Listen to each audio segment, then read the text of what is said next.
Alright, for the final level of the third batch, and well, technically the normal level, one last time into the Noir universe with what has been built up so far, essentially. Peter's, once again, confrontation against Norman Osborn. The Green Goblin. No. Here's the thing, though. Several things happens in this level, but I'll tell more in detail when what actually happened. This is another level, though, where the villain starts using immediately the fragment from the beginning. Here's the thing, Norman Osborn in one universe is just a normal gangster with nothing special to it. So they needed to come up with something to make him actually threatening, so activating the fragment immediately does quite a change. Fall into my web. The other fragments made Hammerhead and Vulture more powerful. Let's see what this one does for me. It's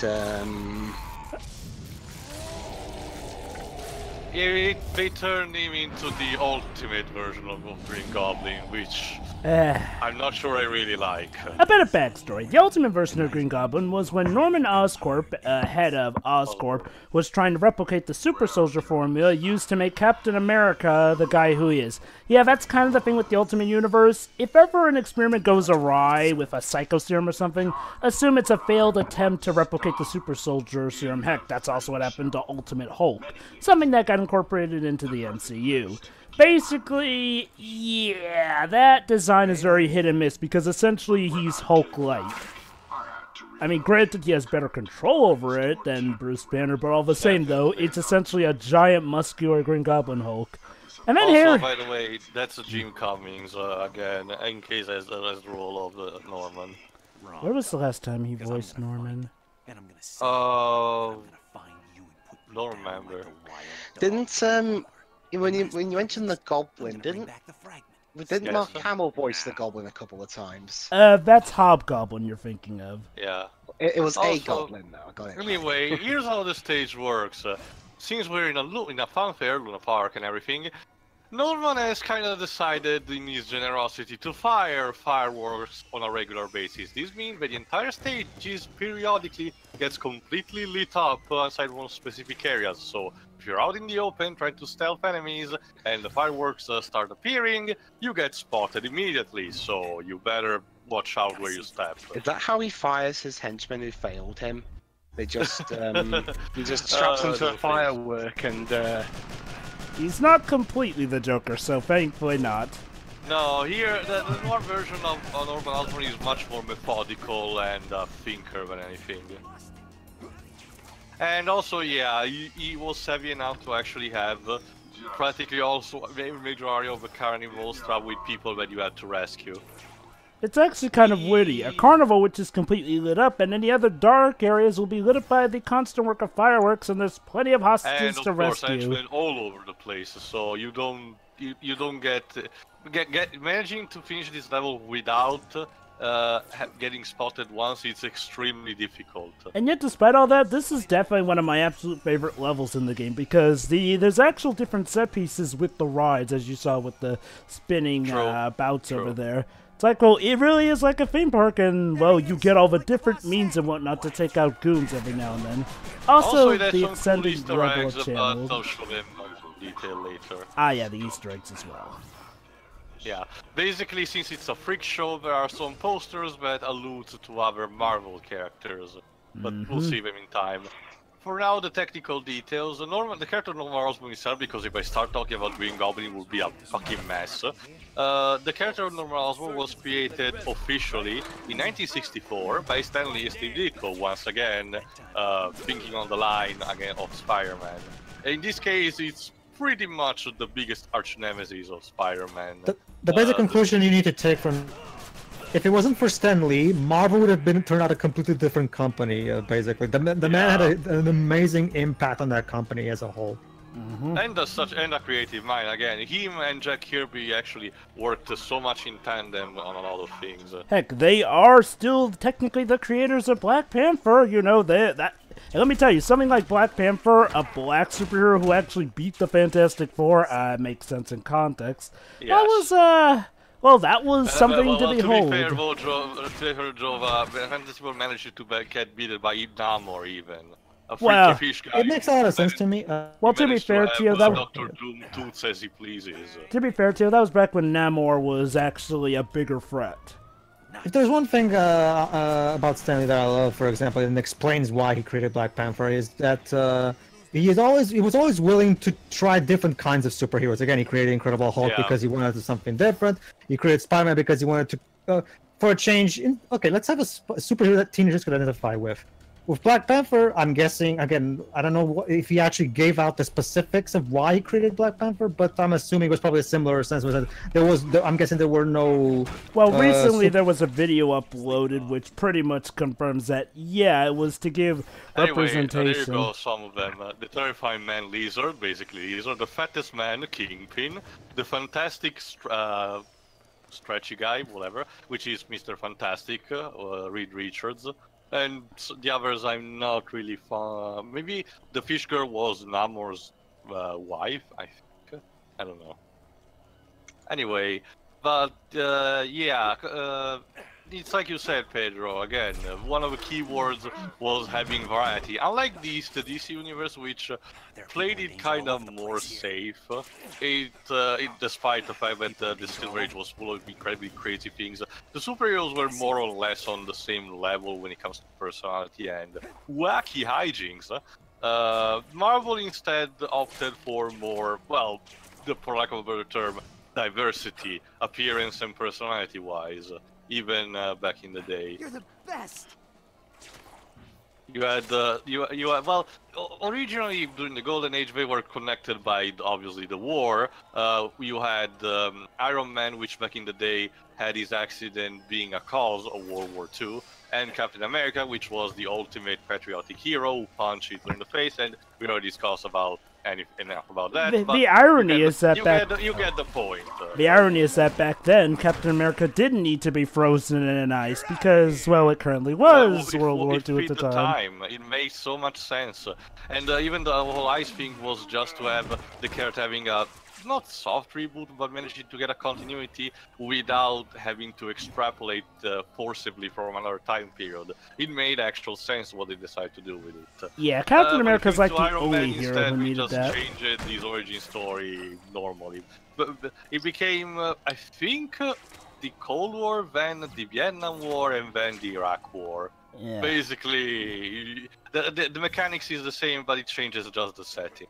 That's another thing about Marvel, essentially. With most of their superheroes, sans Captain America, pretty much every comic is counted into the history, like, seriously. Even to this day, Spider-Man comics are referencing the first issues, you know, complete with the time dates and everything, with the older looks and stuff. Again, if there's one thing that Marvel is so determined to do is to make everything canon, no matter what. Even if it's a theme park ride. I'm going to ignore that, so... But Shiro, you will appreciate the canon. I get that it can be very confusing a lot of times, but I appreciate the commitment when it comes to, you know, everything. And I'm not making this up. It's totally canon in my alternate universe. Yeah, that's actually something that they've mentioned. And you know, it's similar to it's something that Fracture Butthole parodies. I mean, Fracture Butthole loves to parody those particular tropes. It's similar also to kind of what the new Doom did, sorta. A bit of a gaming history lesson for the kids in the audience also. Back in the day, Doom, making mods of the original Doom was extremely easy to do and very extremely popular on the thing. And when the early years of the internet came out, those were downloadable, like they were one of the first things that were actually downloadable all the way. Each of these Doom modification actually tells something different. They range from being more down to earth and serious, like for example hypothetical back then Doom 3 story, to very silly and stupid, like pornography mods or replacing Doom guy with Batman or stuff like that. According to Doom 2016 and its lore, it's implied that the Doom guy, thanks to because just he's that badass, he has traversed through infinite possibility, and the demons of hell try to change the shade, the appearance of hell and themselves multiple times to defeat him, failing miserably. So technically it's ID Software and Bethesda telling that all of the modifications of Doom are actually canon and happened before the reboot, which is not, means also it's not really a proper reboot, more like a soft continuation. But nice. That was actually very interesting. An example of how you decide to put things in canon without taking things too seriously. Which is kind of what Marvel does a lot of times. There are obviously the events like Spider-Verse where things get taken more seriously, even though not all the time. There's this panel in Spider-Verse where there's just a bunch of these different Spider-Men which are very extravagant. There's like a Western version of Spider-Man, a sentient Spider-Car, Spider-Monkey, Spider-Man, I think. And there's then Miles Morales, the ultimate version of Spider-Man, which is pretty much tells through the entire panel that he thinks that this is the point where his life jumped the shark. So, yeah. Only he knew. Well, Jova, I mean, again, bad writers are bad, we know, but... That reminds me, since we actually meet Miles Morales' cousin in Homecoming, I wonder if that means we'll eventually see Miles Morales in the MCU. I wonder. Wouldn't Maybe surprise me. Well, My guess is they're probably waiting for. My guess is the idea is that they're gonna keep. Eventually, Someone when said that his contract is for at least 2 more movies. I mean, 2 main Spider-Man movies. Well, that doesn't mean that we can't have 2 Spider-Men around simultaneously. True. Anyway, when you clear all the room, basically Norman decides to cut the electricity because I don't know. Well, I'll make it easier for Spider-Man to Well, blend there are in. no. The thing is, there are no more people around, so he's just inviting you there. The thing is, again, cut the electricity away. How rude. Norman can be salty like that. Fun fact also, the original way Norman was defeated in the comics, which according to this game happened before this encounter, was him falling into a pit of scorpions. Don't ask. Don't worry, it just gave him amnesia. Yeah. Well, technically in the original story he died, but for the sake of continuity, we found a way to bring him back to life. But with amnesia. Of course, it's the ultimate plot device. Oh, I'm not even kidding. Norman Osborn has had amnesia for no less than 4 times. Basically, here's the cycle that goes. Norman Osborn finds out Peter Parker is actually yes. Spider-Man. Norman look at the- Osborn sorry. beats Peter Parker to a standstill. Peter Parker counters. Norman Osborn does something. Peter dodges. Norman Osborn accidentally gets himself killed. It So that appears was- he's dead, only it turns out he wasn't dead. He just lost his memory. Lather, rinse, repeat. So that's the Yeah. inspiration for the Harry getting amnesia in Spider-Man 3. Like, seriously, it even got lap-shaded because the latest time that Norman Osborn got back his memory was when J. Jonah Jameson accidentally let something slip. well, look at the bright side, Jove. At least it didn't. They didn't have a "you won't let me live, but you won't let me die" or line. Yeah. For the record, Justice League reference for those who haven't seen it. Well, I thought you were referencing the Amazing Spider-Man 2 game. No, actually, basically, don't worry, this is not a spoiler because you guys already know what happens anyway. Basically, when Superman gets back, he's, you know, he doesn't know where he is and all that shit. And then when he does realize that Batman is there, he grabs Batman and he literally tells him, "You won't let me live, and yet you won't let me die." So pretty much a comic book hero's career in a nutshell. Basically. Wanna- But in the context of the Speaking movie of- itself, it comes more across as pretentious than anything else. Speaking of that, yeah, it's hard to believe that Amazing Spider-Man 2 is actually 4 years old. The goblin victorious. Bye.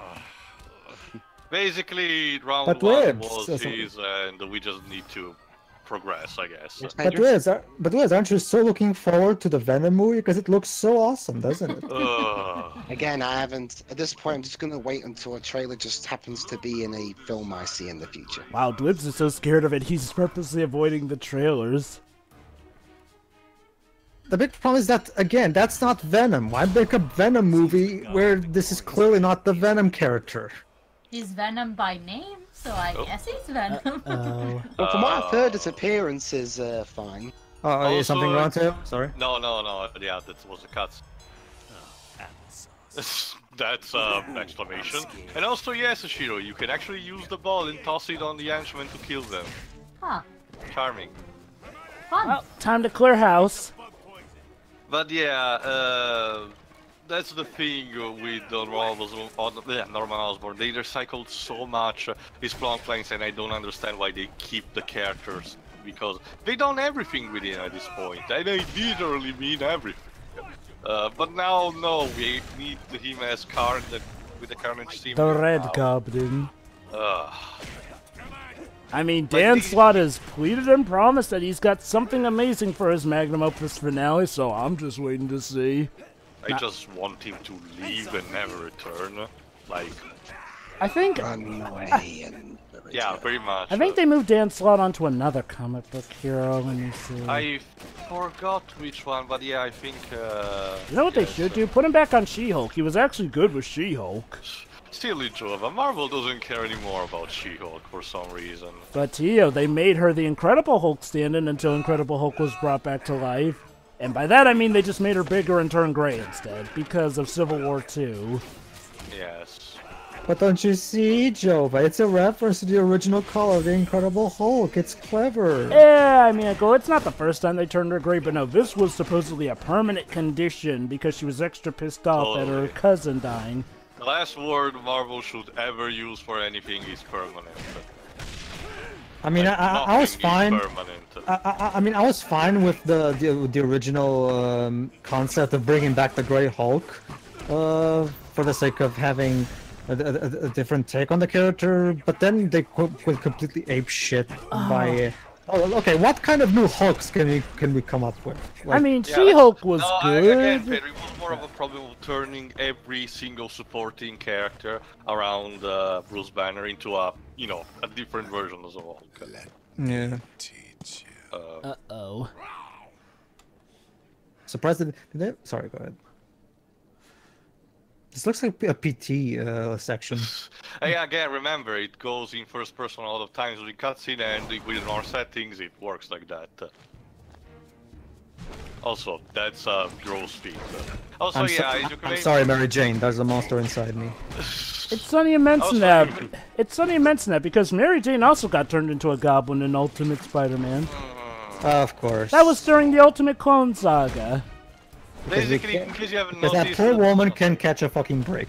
Oh, in the okay. If there's one thing I'll give Ultimate Comics Spider-Man, it shows that Peter and MJ are fated to be together. Like, despite everything, and I mean everything that comes their way. Of course, it kind of helps that Peter actually lets Mary Jane know earlier on that he's Spider-Man. It's not even. Oh, hold on.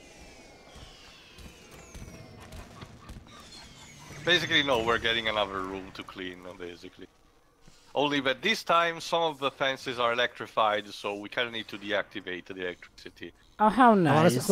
I'm honestly surprised they haven't turned General Ross into a Hulk as well. They did. Red Hulk. They did, actually? The Red Hulk. Red Hulk. He's been Red Hulk for a while. The joke is that his mustache Yeah, I apparently think let's remember that I've kind of stopped reading.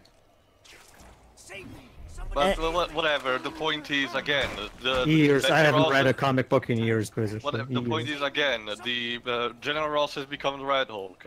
Betty Which Ross has basically become goes the Red She-Hulk.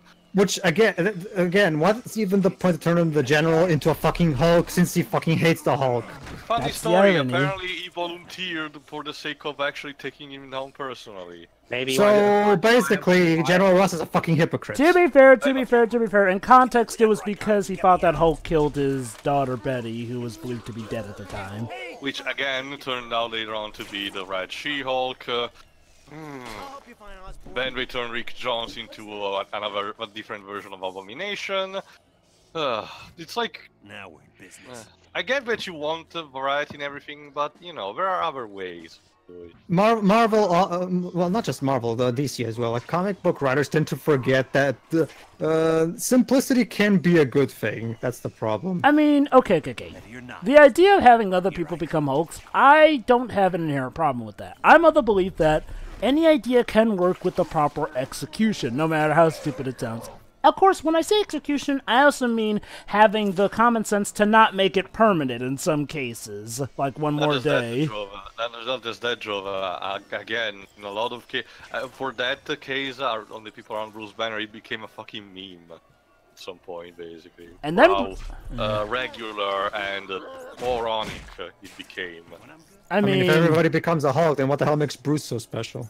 Now, okay, one of the few times it was done better, I'd say, was Hulk Pool, where basically temporarily everyone got turned into a Hulk. Of course, the thing is that was just an event, which was an interesting take on things. It wasn't a permanent change, you know. It's kind of like if Spider Island was a permanent thing. Like, yeah, we're really gonna make it so that everybody gets spider powers.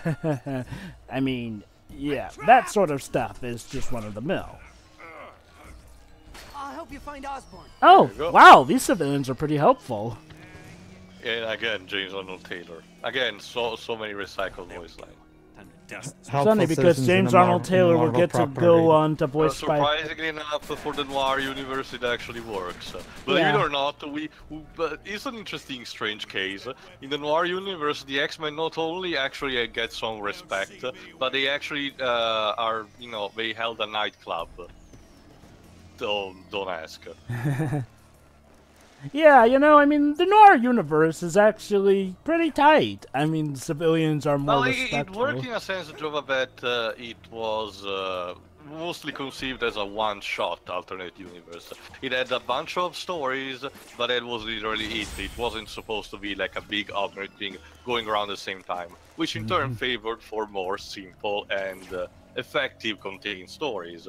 It's similar to what the original 2099 runs were, even though instead of having, you know, the not edginess but the weird 90s craze of the 2099 runs had, the Noir universe was more, you know, in universe, which allowed for a more subdued and normal traditional type of storytelling and design. You know what that reminds me of? Cases where, you know, these sort of alternate universes are kind of what you would have preferred the universes would have been like. Especially when it comes to what-ifs. Like, hey, there's a what-if Jessica Jones joined the Avengers. Basically, if Jessica Jones had joined the Avengers, apparently she would have actually been around to notice that something was going on with Wanda, and that would have prevented Avengers disassembled. That's actually the thing. These what-if scenarios back in the 80s and 70s, I think, were actually really common on Marvel. They were like these one-shots which simply told the question at the beginning. What if, for example, what if Doctor Doom became the Thing instead of the Ben Grimm? And then told the story accordingly. Which actually gave some interesting details. They were so used at some point that Marvel actually produced like a parody series called What the... Basically, this same type of idea, but more, you know, insane, kind of like. And believe it or not, one of these actually brought back NFL Super Pro. In case you don't know, Marvel a lot of times had to strike deals with different companies and to create original characters tied to that. For example, they struck a deal with the Tyco Toys to create a character tied to their truck toys, which became US1, which, by the way, is actually canon still. Thanks, but I'll explain more later. For now, I hate this room. I hate it a lot. Basically, you need to find the right exit by opening one of these doors. Here's the thing. There's no way to tell which one it is, and the room is slowly filling with poisonous gases, so you need to go fast. In a hard mode, this becomes essentially trial and error of the game. Like, it already is, but, you know, you need to lucky guess really fast, otherwise you're done. Better try again. Yeah. Shame he doesn't have a spider sense. I mean, I know this is Spider-Man Noir, but actually, come on. With the spider sense, even augmented, it just doesn't work. But anyway, I managed to find it the second try. And also, there you go. Not Haunted Mansion, but I guess Crazy House. I don't even know what type of attraction this may be. Yeah, it looks like one of those trick. It's like a trick house off of Pokemon Gen 3. Oh yeah, I remember those. Fun stuff. Okay. And now we're in the inverted room of the Wonderland level of Kingdom Hearts. Oh great, hallucinogenic gas. More like Laughing! all the thing it does is to make the screen this isn't a bit. Big deal. It's like Batman Rise of Shinsu when fighting Scarecrow. What happened to the frame rate? It's made on purpose. In this case, it's made on purpose. Even the camera angle of it. I'm sure Shiro is having so much fun. Who else wants? Anyway, like I was saying, Marvel struck a deal with these companies to create these characters. One other major example was Rom Space Knight, which unfortunately they kinda had to discontinue of the canon because of legal reasons. But most of them remained still in the canon Marvel universe, like US1, like I mentioned. One of them was when Marvel struck a deal with the NFL, which, in case you don't know, is the Football Association of America. You right, Jova? Yep. Okay. This character was called NFL Super Pro, and these comics were, these comics were pretty dumb. In case you wonder, watch Linkaro's review of it. He started reviewing at least the first number back when he started, but I think he still reviewed like a couple of our numbers. Basically, NFL Super Pro had a very short run, and for the better because it was really stupid. It was but no then Charles Marvel Barkley. decided to bring him back for this what the scenario, which lampshaded how stupid this kind of deal was. You know what's funny? Actually, there was a comic that did the whole sports star thing done better, where with a Charles Barkley detective comic. I think that was made by DC. There was also another one where they created a character tied to orange juice, where he managed to defeat the leader with orange juice. Yes. And then there was another Charles Barkley comic that basically had Charles Barkley be a secret hidden warrior who became giant when a kid gave him some nickel or something. A magic coin, defeat, which in turn made him fight Godzilla. Yeah. Oh yeah, that's right, the Charles Barkley versus Godzilla comic. Basically, for some reason, back when, you know, the Hollywood thought that the next crazy thing to do was adding basketball stars to their movies, there were also a lot of comic books tied to basketball players. And I can't believe I'm saying this, but the comics involving Charles Barkley, well, some were stupid, some were good, like the detective comic. Like, I mean, trust me. It's a weird case, like the one Eminem versus the Punisher. Yes, that's also another thing. I do love the Obama. And let's never forget the ever-famous Obama team up with Amazing Spider-Man. Yeah. About your earlier comment, that was genuinely disorientating to look at. Thank you. Also, another, I thought you have seen it by now, but basically, the weak point of Norman in this case is on his back, that glowing red spine. So basically, always the glowing thing. Yes, but be glad it's not Zelda, otherwise it would be an eye, basically a giant eye protruding from somewhere. Anyway, no more time to mess around, because now we need to go fast, because Norman is decided to up the ante. Right. Because we're about to get, well, pretty much what happened also to Layton and Yuki in Curious Village. Tear this place down with my bare hands if I have to. Yes, Jim. He's not gonna. Oh yes, he's gonna. Yeah. What's up with these video game creators trying to killing us with Ferris wheels? They want to take you for a spin. Rescue the civilian. Oh, ha ha ha. Oh right, there's a civilian. Also, yeah, I need to go fast because... God. And I died. Yeah. Thankfully, again, I managed to... regenerate. You know, well, respawn at right checkpoint, yeah, so it's not a big loss. Come on. Yeah, it's a section where you need to go fast. There you go. Ooh, it felt like he just did it in the nick of time. Good lord, such rage! You must have really hated that ride. Okay. This is one of the most shaky first-person views I've ever seen in a video game. Yes. Anyway, only thing that remains is to confront Osborn directly. Oh great, Norman's tapping into his inner thespian. Welcome to WWE Clownathon. Because that's what we needed. Clowns. Clown wrestlers, yes. I thought you say WWE.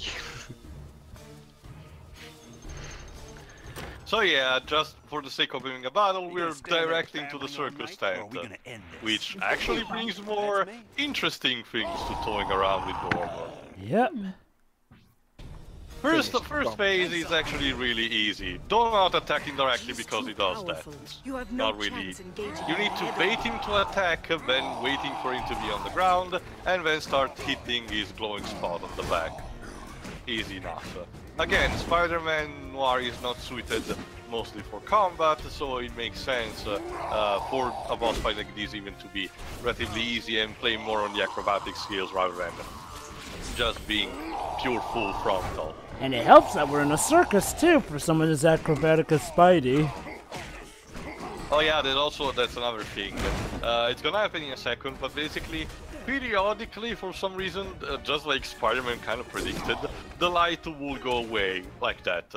Because this is actually your chance to actually stealth strike Norman. Basically, you need to watch where he goes with Spider Sense, go right there and do a takedown before he actually spots you. There you go. No, actually no, not like that. Yeah, you need to watch out because he has a shout move that, oh there you go. He has a shout move that actually can knock you down from your takedown spot. So you need to, and yes, you need to watch the cutscenes where the lights get turned on and off constantly. It's kind of pace breaking, but not too much, at least he goes away fast. Anyway, next phase, he decides to bring back a training column and start swinging around like it's Dynasty fucking Warriors for some reason. But that actually makes its attacks more easy to telegraph and actually to wait where he actually hits the ground, so there you go. And then it's just like a back pummel, back pummel, back pummel, ora! Pretty much. Again, that's sadly the thing, it's a cool fight and everything, but that's not kind of what Noir Goblin was. Like, they kind of missed the point of what the character was. Norman was, you know, a proper gangster and everything. He did not rely on brute force, on, you know, poor monstrous brute force. So it kind of, it's cool on its own, but in terms of, you know, comparing to the original comic, it's a bit of a miss. I think for me, it's weird. It's like, well, you're gonna have Ultimate Goblin, have him be like that in Ultimate Spider-Man. I mean, I'm just more surprised that they didn't turn him into like a take on like something else. Yeah, maybe he could have been more like his Amazing Spider-Man self. You know, go just with the enhanced powers and whatnot. Oh, in case you're wondering, because might as well, there isn't a Noir version of Deadpool, but later on they decided to do something interesting with him and made a similar thing to Noir Universe with him called Deadpool Pulp. Essentially, it's a story very similar to what a Tarantino movie would be. And that's saying a lot, considering Deadpool stories already kind of feel like that. They decided to create a story with that particular stylistic style that kind of was similar to the Noir Universe, but in its own way. Basically another piece of the actual good times that Deadpool had in the comic industry before the oversaturation. But anyway, for the last phase, Norman brings basically minions. The only major thing you can do is to having him, you know, swatting them around accidentally, which can give you another one of the mini achievements, which again is always good for getting the last upgrades you need. There you go. Might as well use this also to talk about, basically there are alternate costumes in this game. I actually didn't show them because I didn't know where potential good spots to show them were, but they're nice on their own. Each character gets 3 on its own, so for a total of 12, plus one that's shared by anyone else, by all 4, which was DLC, but I don't have it, it wasn't available anymore when I got the game. Which are reference to other different versions of Spider-Man. For example, one example is the Ultimate Spider-Man getting a costume based on the manga versus Spider-Man. Yes, that was actually a thing. The Noir version, for example, gets the medieval, the 1602 costume, Peter Parker, for example. And the normal version, the Amazing Spider-Man version, actually had the bombastic bagman costume. It's based on a one-shot story where Spider-Man collaborated with the Fantastic Four, but for different reasons. So with them at the Baxter building, practically butt naked. And in order to get back to his home, he entered. He basically used a used Fantastic Four uniform and a paper bag on his head. That actually became very iconic. But anyway, there you go. Resolution a bit weak, I guess, but nonetheless, it's over. Back to the cage, like Norman said. What with? These levels are really long. Well, yeah. Again, starting with the second tier, they tend to become this long. Anyway, that's all for practically all the main levels. So, what's left to do is to actually confront Mysterio, basically with all 4 Spider-Mans to end this multiverse threat. Okay, so is this gonna be a case where we literally beat him with 1 punch? Surprisingly not, sorry, Pedro, you That will would be see. very underwhelming if that were the case. You will see in the Have you next played part. Spider-Man 2, Shiro? No, I only played the first game. It makes sense in context. It does. It's just that it's hilarious. Anyway, see ya. Yeah, everyone. exactly. See you for the next part, the finale. See ya. See ya.